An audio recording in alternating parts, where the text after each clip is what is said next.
Negroni seems to be the drink of these quarantine times, which makes sense because it has the right mix of booziness and taste to boot. What if you don't want to mess around and just want to crack a bottle and pour it over ice? Well, you're in luck because there are many, many premix options out there.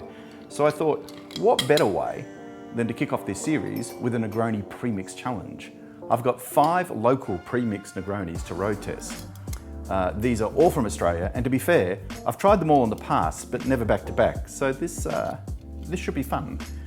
I figure what we need is a baseline to compare them with, so here's the standard Negroni.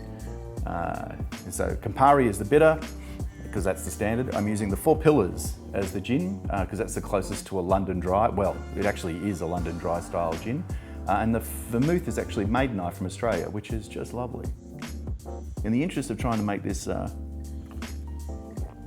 somewhat professional, I'm going to also cost compare these against making it yourself. So this bad boy comes in at $7.35 a drink. How's it taste? Well, like a Negroni, of course. I'm not using garnish or sprit. I'm just comparing the drinks in their raw form.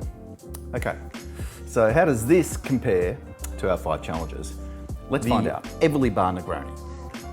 This was actually the first premix Negroni I tried from the famed Everleigh Bar here in Melbourne. Actually, I'm in Dubai. From the bar in Melbourne. This comes in at $17 for 85 mils, which is just one drink, so not cheap, especially when you consider that it's Tanqueray gin, Campari, and Cocky sweet vermouth and water. Water, cool. So, what's this taste like? It's lovely. Don't know, like, is it the vermouth? Is it worth $17? If I was in a bar, yeah, it's definitely worth $17. It's sweeter than my Negroni. It's not as bitter. It is using Campari, so it's not that. I think it might be the vermouth, but it is. It's delightful. So I'm going to rank these on a scale of Negroni to Negroni. So on a scale of 1 Negroni, I give this a pretty hardcore Negroni. It's really delightful, just delicious. But it is $17. It would want to be pretty good, I've got to say. In fact, you know what? I'm going to give my Negroni a straight middle of the road Negroni. I'm going to give it 3 stars, or 3 livers. I'm going to give that a 4. It's definitely a 4. It's not as bitter. The vermouth is beautiful. The gin, it's just I think what did I say? It was a Tanqueray gin. It's just lovely. There ain't nothing wrong with that. Okay, on to the next one. Cab off the rank is the 4 Pillars Negroni. This comes in a 4-pack that's $50 or $12.50 a can. But the can's 140 mils, so it's like 1.5 drinks a can, which is $8.35 a drink. Without giving anything away, this is the best value of all the premixes here. They have their spiced Negroni gin inside, which is my go-to, along with a bit of liqueur and Italian vermouth, according to the can. So, I don't know. So what's the deal with this one? Lighter than the other one. It's look more Negroni-ish, more yellow. Sorry, yellow, more orange. How drunk am I? Not drunk enough, hang on. Oh, it's actually quite different. The other one had more vanilla taste to it. This isn't as vanilla-y, not as sweet at all. It's really good. I really prefer the gin in this. This has got the spiced gin in it. I prefer that to the Tanqueray. But I prefer the vermouth, I think, in the Everleigh, which was the Cocky gin, I think, or Cockeye gin, whatever, I don't know how it's pronounced. It's subtler. I think, to be fair, it's oddly enough, because it's got the spiced gin, but it's not as flavorful, I think, as the other one. On a scale of Negroni to Negroni, it's a good Negroni, don't get me wrong. I think the other one I gave 4, a really solid 4, as in on a scale of 1 to Negroni. I'd have to give this a 3. I think this is right, MOR. This to me is, so in the standard Negroni, in fact, you can see it in the colour difference. It's quite phenomenal, actually, between the, it's more bitter. The Campari is definitely more bitter. This is slightly sweeter. Not as sweet as the Everleigh, but you know, it's solid. And I tell you, for the price, this is only just over $1 more than making one of these. So if you just want to get a bunch of cans It's not a bad deal. In fact, it's a really good deal, and it's delicious. So I'm gonna do 5 of these. I don't think I'm pacing myself, but anyway, okay. This, you know, it's not called Requiem for my liver for nothing. Right, bring on the next one.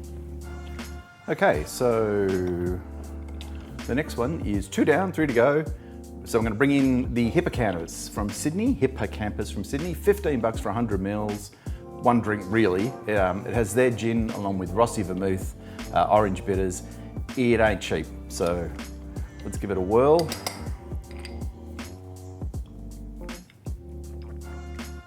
Oh, I don't know what to make of that. Hang on. Just going to cleanse my palate for a sec. I did do that before I Okay, it's really different. Well, first up, on a scale of Negroni to Negroni, it doesn't really taste like a Negroni to me. I don't know what it tastes like, to be honest. It's Negroni-ish. It's just not what I'd say is a Negroni. I don't know if it's their gin or what was in this again. So I'm not a big fan of the Rosso vermouth. It just doesn't appeal to me at all in terms, I think there are other sweet vermouths which are much nicer, like, you know, the Belazar or the Magnai or the, not a fan. Not a fan. I have had this before. Comparing them back to back is interesting in terms of you can really get a real sense of, you know, what you prefer over, you know, what isn't actually, you know, up your alley. This isn't up my alley, and it's not cheap. No, it's 15 bucks for 100 mil. I'm gonna give that a 2. And in terms of the Everleigh, which was so strong, you know, just the standard Campari, the 4 Pillars, which I think is a good middle of the road, as a 3, I'm gonna give that a 2. I'm not a big rap on the, sorry Hippocampus, I'm not a big, I actually thought it'd be closer than that, but yeah, that one's not for me, to say the least. Hey, it's Pete from the future, and I somehow have managed to not record the tasting of, well, oddly enough, Hobart No.4 from Sullivan's Cove. I know I did it, as in I know I drank it because, well, the bottle's empty. Too busy trying to shoot B-roll, I think, and I just didn't, I didn't do my job. Anyway, this guy, as it comes up on the screen somewhere around me at the moment, this comes in, it's 35 bucks, but it's for 200 mil. So that's like 2.2 drinks that you get for that. So it's around 16 bucks a drink, which puts it at the high end, right up there with the Hippocampus and the Everleigh. So it's actually right in that wheelhouse. How did this taste though? Well, I can tell you, it was beautiful. This actually, I was gonna give it a 5 livers. I ended up giving a very high 4 livers, but it was only that our last one, which you'll see in a second, sort of blew this out of the water, which surprised me. This is fantastic. Uses the Maiden Eye sweet vermouth from Australia, which I really adore. But I think what really makes this special, I mean, this is from Sullivan's Cove, which is probably considered Australia's best whiskey producer. I mean, they're kind of phenomenal and put Tasmanian whiskey on the map. This is an 18-month-old mature gin, and they actually do it in their Sullivan Cove whiskey cask, and it really shows. This is really complex, but not challenging. It's incredibly drinkable. It's sweet and vanilla-y, but without being as sweet and vanilla-y as, you know, for instance, as the Everleigh. So and it's going to be hard to beat. So a solid 4 livers out of 5. Now, on to our last one. I just can't believe I did that. Anybody think I'd been drinking as I was recording? Anyway, back to Pete from the past. Take it away, fat boy. Number 5. You got to know it's good when it's got a top that is almost impossible because it's got wax on it, which means it must be really awesome.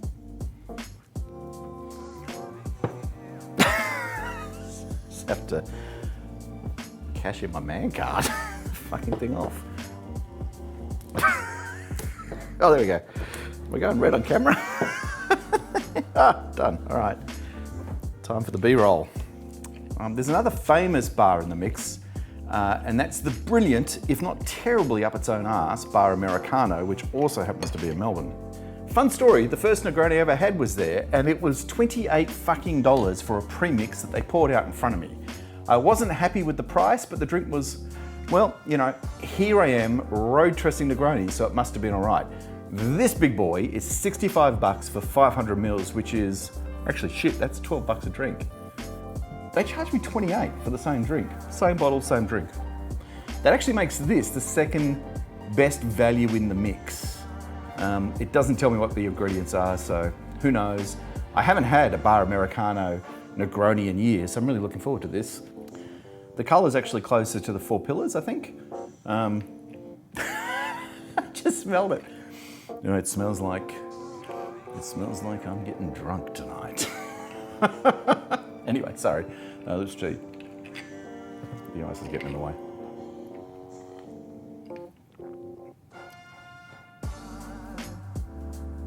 Oh. The dark horse. I can't place the taste. I'd like to know what the vermouth is, because it's really different.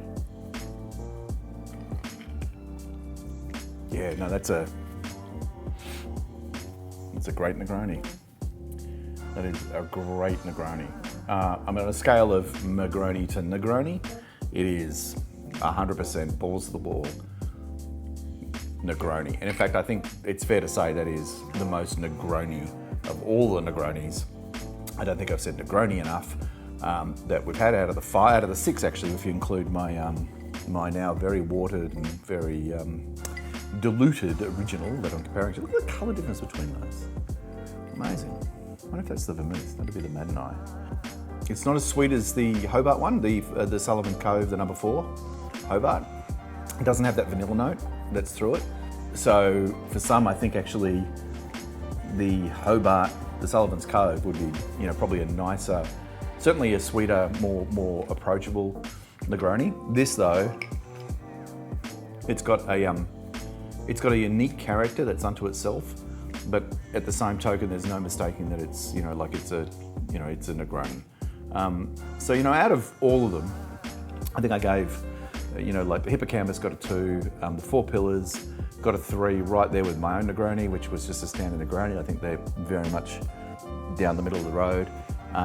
There was a 4 livers for the four livers for the Everleigh, which I do adore. It is a sweeter Negroni, but it's lovely. And then you would think it'd be neck and neck between the Hobart and the Bar Americano, but the reality is the Bar Americano per drink, if you were to buy it in the 500ml in this guy, is $5 cheaper a drink, which at a 90ml drink, and that's a big difference. And this is, I've got to say, given that it is extraordinary, like it's fantastic. It's a no-brainer. I mean, even though that they sort of get the most Negroni of the Negronis, just on value for money, oddly enough, the Bar Americano Negroni comes out on top as the winner of this taste test. It is by far, I think, the best value, best taste Negroni, even at $65 for 500ml. Christ. Hey, so that's it. Hope you like this, the first episode of Requiem for My Liver. Next week, I'll be hitting up the Japanese whiskey. So feel free to subscribe if you like, and I might see you next week. Until then, here's to our livers. Oh, fuck, I need to sign off. Until next week, get a mullet up, yeah. Fuck, that's good. My God, it's so good.